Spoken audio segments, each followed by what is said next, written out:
दोस्तों आज की इस वीडियो पे मैं आपको बताने वाला हूं यहाँ पर कि जनवरी से पढ़कर किस प्रकार से आप लोग बोर्ड परीक्षा में टॉपर बन सकते हैं। जी हां, अगर आप लोग भी 10th या 12th का बोर्ड एग्जाम देने वाले हैं 2024 में, तो आप लोग इस वीडियो को बिल्कुल अंत तक देखिएगा। यहाँ पर आपके पास अंतिम मौका बचा हुआ है। अब आप कह सकते हैं कि ये बिल्कुल आपका लास्ट चांस है। तो लास्ट चांस क्यों है? क्योंकि इसके बाद अब आपका होने वाला है बोर्ड एग्जाम। तो देखिए, जैसा कि मैं आपको यहाँ पर बताने वाला हूँ कि जनवरी से पढ़कर आपको किस प्रकार से अपने एग्जाम में टॉप करना है। तो यहां पर हमारे पास टाइम कितना है वो देख लेते हैं। आप लोग देखिए, समय की अगर बात करें तो जनवरी का आपके पास यहां पर 30 से 31 दिन का टाइम है। इसके अलावा फरवरी में लगभग आपके पास बहुत ही कम समय है। ठीक है, जनवरी का टाइम तो है आपके पास, लेकिन इसमें भी अभी देखिए क्या क्या चीजें होंगी आपको क्लियर हो जाना चाहिए कि अभी आपका देखिए प्री बोर्ड एग्जाम होगा, आपके प्रैक्टिकल भी होते हैं। तो ये सारी चीजों को टाइम जो है आपका मिलाकर यहां पर 10 से 15 दिन का टाइम आपका ऐसे निकल जाएगा। तो आप कह सकते हैं कि ओनली आपके पास क्या है, जनवरी बचा है। तो इसके बाद यहां पर फरवरी है। फरवरी में आपका मान लीजिए 20 दिन का टाइम है आपके पास, लेकिन इसमें मैंने बताया जैसा कि कुछ टाइम आपका वेस्ट होने वाला है। तो अब आपको यहां पर बिल्कुल लग जाना है। अगर अभी तक आपने कुछ नहीं पढ़ा या आपकी तैयारी थोड़ा बहुत हो चुकी है या आपकी तैयारी अच्छी भी हुई है, तो भी आपको सारी चीजें बताऊंगा कि कैसे आपको करना है आगे आने वाले समय पर। ठीक है, तो वीडियो को आपको छोड़कर नहीं जाना। बिल्कुल फरवरी में आपका एग्जाम होने वाला, आपकी डेट शीट भी आ चुकी है। ठीक है, तो चलिए एक एक चीजों को मैं आपको जैसे यहां पर बताऊंगा वैसे आपको फॉलो करना है। आज से ही अपना एक रूटीन बना लेना है। ठीक है, तो देखिए सबसे पहली बात, यहां पर चाहे आप 10th के स्टूडेंट हो या आप लोग 12th के हो, ठीक है, आपको किताबों के सहारे अब नहीं रहना। मेरे कहने का मतलब ये है कि देखिए, आप लोग सोचें कि भैया आप ये क्या बोल रहे हैं कि किताबों से नहीं पढ़ना है, किताबों के सहारे नहीं रहना। तो यार किताबों से नहीं पढ़ेंगे तो हम बोर्ड एग्जाम में क्या लिखेंगे? आप लोग ऐसा सोच रहे होंगे। तो मेरे कहने का मतलब है दोस्तों, जैसे कि मार्केट में सीरीज आ जाती हैं जिन्हें आप लोग क्वेश्चन बैंक बोलते हैं। हर एक सब्जेक्ट का क्वेश्चन बैंक आता है, चाहे आपका हिंदी हो, इंग्लिश हो, चाहे आपका मैथ हो, साइंस हो, जितने भी सब्जेक्ट है सभी का आता है, आपको पता है। अब मेरे कहने का मतलब ये है, देखिए मैं आपसे यहाँ पर इसलिए ऐसा कह रहा हूँ कि अगर आप मान लीजिए किताबों से पढ़ते हैं, सबसे पहली बात, आप लोग जब किताबों से पढ़ेंगे तो किताबों में सारे क्वेश्चन रहते हैं। एक चैप्टर को आप एग्जाम्पल के तौर पर कोई भी सब्जेक्ट ले लीजिए, कोई भी चैप्टर ले लीजिए, उसमें जब आप बुक से पढ़ेंगे तो बुक में भैया कितने क्वेश्चन रहते हैं? जो भी पूरे चैप्टर का जितना सिलेबस है सारी चीजें रहेंगी। लेकिन वहीं अगर आप लोग क्वेश्चन बैंक यानी सीरीज से पढ़ेंगे तो इसमें क्या होता है, जो बोर्ड एग्जाम में आने वाले क्वेश्चन होते हैं, इंपॉर्टेंट क्वेश्चन होते हैं, सिर्फ वही क्वेश्चन आपको यहां पर दिए रहते हैं।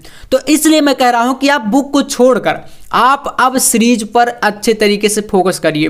ठीक है, क्वेश्चन बैंक पर, क्योंकि इसमें बोर्ड एग्जाम में बार बार आने वाले क्वेश्चन, रिपीटेड क्वेश्चन, जितने भी इंपॉर्टेंट क्वेश्चन रहते हैं, चाहे आपका बहुविकल्पीय हो, जो भी क्वेश्चन रहते हैं सारे के सारे यहां पर रहते हैं सीरीज में। तो अब आपका जो समय है जनवरी से अगर बात करें तो यहां पर जनवरी से जैसे मैं बताया हूं आपको, तो अब कम समय के लिए सबसे बेस्ट है आपका ऑप्शन सीरीज। ठीक है, ये रही। और जिन्होंने अभी तक कुछ भी नहीं पढ़ा तो उनके लिए तो एकदम रामबाण साबित होगा। तो बस आप लोग सिर्फ ये वीडियो लास्ट तक देख लीजिएगा, यहां पर मैं आपको बहुत सारी चीजें क्लियर करूंगा। सबसे पहले तो आप जान गए कि सीरीज अब आपको ज्यादा पढ़नी है, क्योंकि इंपॉर्टेंट क्वेश्चन वहीं पर मिलेंगे आपको। अब भैया टॉपर क्या क्या करते हैं, कौन सी वो स्ट्रेटजी है जो कि वो लगाते हैं जिससे कि वो बोर्ड परीक्षा में बहुत अच्छे अंक स्कोर करते हैं। ठीक है, तो देखिए यहाँ पर टॉपर सबसे पहले देखिए आपको क्या करना है, अपना एक गोल सेट करना है। मैंने बताया जैसे कि हमेशा से आपको बताता चला आ रहा हूँ कि पहली बात आपको अपना एक लक्ष्य हमेशा बना लेना चाहिए। ठीक है, सबसे पहले आपको क्या करना है, एक लक्ष्य बना लेना चाहिए। जैसे कि मान लीजिए मैंने जैसे आपसे कहा कि टॉपर बनना है, तो टॉपर यहाँ पर देखिए 80% से नीचे आपका जो रिजल्ट है वो आपका गोल नहीं होना चाहिए।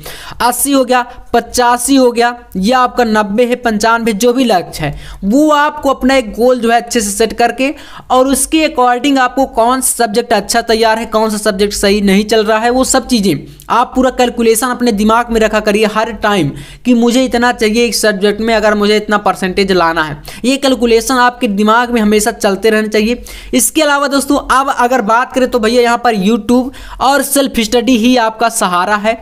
अब आप कोचिंग की बात करें तो देखिए बहुत ही जल्द आपका कोचिंग भी काफ़ी सारी जगहों पर बंद हो जाती हैं, या लास्ट तक कोचिंग मान लीजिए चलता भी है तो स्कूल वैसे भी ज़्यादा खास नहीं रहता स्कूल में आप लोग।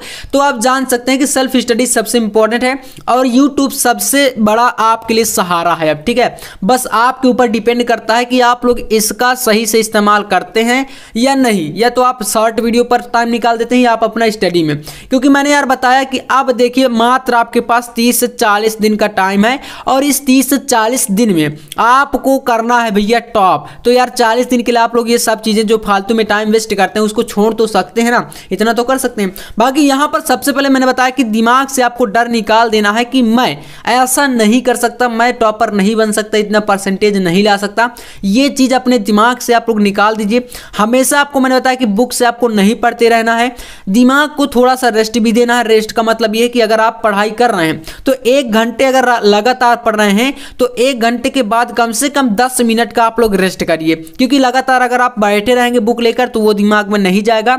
1 घंटे पढ़ने के बाद 10 मिनट रेस्ट करिए थोड़ा सा, फिर आप लोग पढ़ने लग जाइए। ये इसलिए कर रहा हूँ क्योंकि जो आपका माइंड है वो लगातार इतना अच्छे तरीके से फोकस नहीं कर पाएगा, ठीक है, ऐसा होता है। तो इसलिए थोड़ा बहुत रेस्ट करते जाइए बीच बीच में और लगे रहिए, ठीक है। तो दिमाग को आपको थोड़ा बहुत आराम देना जरूरी है। बेकार की चीज़ों में आपको टाइम वेस्ट नहीं करना। जैसे मैंने बताया कि आप लोग इंस्टाग्राम में ही बैठे रहते हैं तो आप लोग स्क्रॉल करते रहेंगे रील्स, और उसमें भैया कब 1 घंटा निकल जाता है पता नहीं चलेगा आपको, ठीक है। इसलिए बेकार की चीज़ों पर आप टाइम वेस्ट करना बंद कर दीजिए, समय बहुत ही कम है।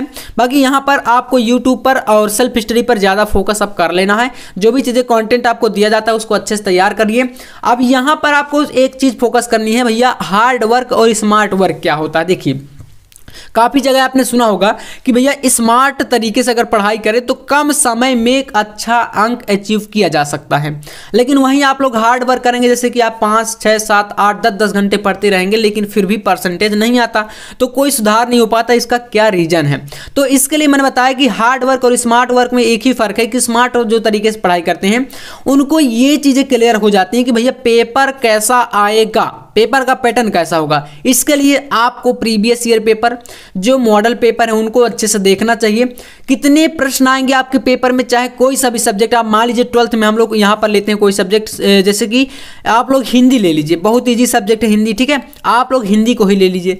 अब हमें ये क्लियर हो जाता है हिंदी में कि भैया कितने नंबर का कौन सा क्वेश्चन, गद्यांश, पद्यांश, बहुविकल्पीय या जीवन परिचय या खंड काव्य या निबंध, प्रार्थना पत्र, आवेदन पत्र, जो चीज़ें आती हैं, ठीक है, वो हमें क्लियर रहेगा हमारे माइंड में कि भैया जैसे हमसे कोई पूछ ले कि 9 नंबर का निबंध आता है, ठीक है, अब हमें पता है 9 नंबर, अब इसमें कितनी चीजें लिखनी है। तो ये आपके माइंड में एक पैटर्न जो है उसका पूरा कैलकुलेशन रहना चाहिए हर एक सब्जेक्ट में, और तभी आप लोग टॉप कर सकते हैं। और उसी हिसाब से आपको तैयारी भी करनी है, ठीक है।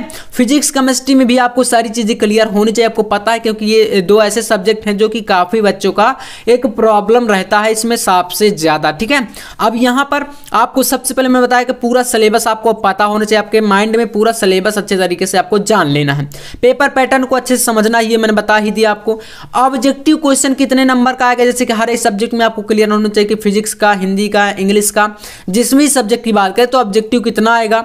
लॉन्ग के क्वेश्चन कितने नंबर में आते हैं, 4 नंबर 5 नंबर तक में लॉन्ग आता है, उसमें अथवा आता है या नहीं आता। शॉर्ट क्वेश्चन कितने आते हैं, सभी का पूरा कैलकुलेशन आपके माइंड में हर एक सब्जेक्ट का होगा। ये कब होगा, जब आप लोग प्रीवियस ईयर पेपर और मॉडल पेपर को डेली रिवाइज करेंगे, ठीक है। तो ये सबसे इंपॉर्टेंट रोल लगता है आपके टॉप कराने में, ठीक है। इसके अलावा आपको और चीजें जानना है भाई साहब कि क्या क्या पढ़ना है। तो इसमें देखिए मैं आपसे यही कहूंगा कि आप लोग अब जनवरी से अगर बात करें या आज से ही आप लोग जैसे जो है आप लोग वीडियो देख रहे हैं इसके बाद से ही आपको मॉडल पेपर सॉल्व करना स्टार्ट कर देना है।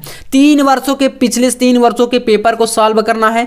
इंपॉर्टेंट क्वेश्चन जैसे कि मैं आपको बता ही दिया हूं कि पूरा किताब से अब आपको नहीं पढ़ना, इंपॉर्टेंट क्वेश्चन ही पढ़ने, और वो आपको मिलेंगे भैया क्वेश्चन बैंक में यानी क्यूबी में, ठीक है। तो आप लोग के पास क्यूबी तो होगी ही, उससे आपको यहाँ पर मेन टॉपिक मिलते हैं, यानी जो मुख्य टॉपिक हैं उनको ही पढ़ना है, और वो आपको मिलेंगे क्वेश्चन बैंक पर। क्योंकि बुक में तो आपका पूरा सिलेबस रहता है, पूरी चीजें रहती हैं, तो उससे आपको पता नहीं चल पाएगा कि बोर्ड एग्जाम में कौन से क्वेश्चन कई बार आए हैं, कौन से क्वेश्चन इंपॉर्टेंट है, वो आपको मिलेगा क्वेश्चन बैंक में। और वैसे भी मैं आपको यूट्यूब पर सारी चीजें प्रोवाइड कराता ही हूँ, तो अगर आप सब्सक्राइब किए होंगे तो आपको वीडियो मिलता ही रहता है। तो ये चीजें हुई। इसके बाद यहाँ पर आपको डेली का एक टाइम टेबल सेट करना है टाइम टेबल का मतलब है कि आपको सुबह के टाइम पर, दोपहर के टाइम पर, शाम के टाइम पर किस प्रकार से पढ़ना है वो आपको अच्छे से करना है और एक बार में एक चैप्टर को आपको पूरा फिनिश कर देना है। ठीक है, तो ये आपका टाइम टेबल होना चाहिए कि सुबह में आपको कम से कम 2 से 3 घंटे लगातार पढ़ाई करनी है। उसके अलावा दोपहर में, शाम में जो भी आपका टाइम है उसके अनुसार आप फिक्स करके ये चीज़ें करना है। और ये गलती आपको भूल कर भी नहीं करना कि बिना कॉपी लिए आपको पढ़ना नहीं। जब आप लोग यूट्यूब पर पढ़ने बैठते हैं तो आप कॉपी लेकर बैठिए, क्योंकि दिमाग में काफ़ी सारी चीज़ें ऐसी होती है जो उतर जाती हैं और वो चीज़ें आप लोग कॉपी में लिखते जाएंगे। जब दोबारा रिवीजन करेंगे तो आपको वो काम देगा। सोशल मीडिया में आपको बिल्कुल अब टाइम वेस्ट नहीं करना। स्वास्थ्य पर भी विशेष ध्यान देना, क्योंकि ऐसा ना हो कि आप पढ़ाई के चक्कर में अपना स्वास्थ्य बिगाड़ लें और एग्जाम के टाइम पर आपको प्रॉब्लम हो। ठीक है, नोट्स आपको जरूर से जरूर बना लेनी है। सारी चीज़ें आपको अब से करना स्टार्ट कर देना है।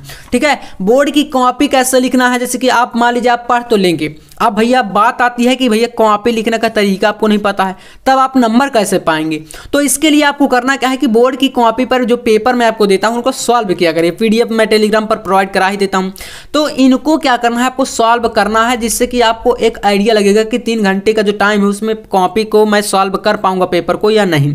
ठीक है, ज़्यादा नंबर वाले जो प्रश्न आते हैं उनका उत्तर कितना लिखना है, कितने नंबर पर आपको लॉन्ग के पूरे नंबर मिलेंगे, ये चीज़ें भी आपको अच्छे से क्लियर कर लेना है। ठीक है, इसके अलावा यहाँ पर NCERT से आपको पूरा सिलेबस जो है कंप्लीट करना है। सेल्फ स्टडी अच्छे से करना ही करना है। पिछले 3 वर्षों के पेपर को सॉल्व करना है।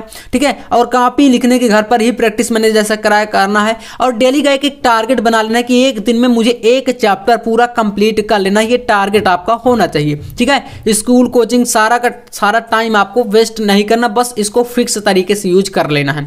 और जैसे कि आपको पता है कि 12th की बात करते हैं, यहाँ पर यूपी बोर्ड का एक टाइम टेबल भी आ चुका है, तो इसके अनुसार आप देख सकते हैं यहाँ पर आगे जो अंग्रेजी के बाद जितने भी पेपर हैं इसमें आपका टाइम भी काफ़ी ज़्यादा कम है, यानी कि गैप भी कम है। तो अब आपको अभी से करना है, तभी वहाँ पर और बोर्ड एग्जाम के टाइम पर कोई तैयारी नहीं हो पाती, सिर्फ रिवीजन होता है। तो इसलिए ज़्यादा से ज़्यादा आप लोग लगे रहिए। इसके अलावा यहाँ पर हर एक सब्जेक्ट में आपका, जैसे कोई भी सब्जेक्ट है उसमें आप जानते हैं कि हर एक सब्जेक्ट में 12 से 15 चैप्टर होते हैं, और उन 12 से 15 चैप्टर में से एक दिन में एक चैप्टर या 2 दिन में एक चैप्टर आप लोग एक अपना टारगेट सेट कर लीजिए। और अगर आप एक दिन में या मान लीजिए 2 दिन, मान लीजिए 2 दिन में अगर एक चैप्टर करते हैं तो आप यहाँ पर 30 दिन 40 दिन का जो टाइम है उसमें आप जानते हैं कि यहाँ पर पूरे 15 चैप्टर आराम से आप क्लियर कर सकते हैं। तो ये चीज़ें आपके माइंड में हमेशा होनी चाहिए, तभी आप लोग अच्छा जो है टारगेट स्कोर जो है कर पाएंगे। ठीक है, बाकी वीडियो कैसा लगे कमेंट में बताइएगा। ऐसे इंपॉर्टेंट वीडियो पाने के लिए चैनल को सब्सक्राइब जरूर कर लीजिएगा। मिलते हैं नेक्स्ट वीडियो में।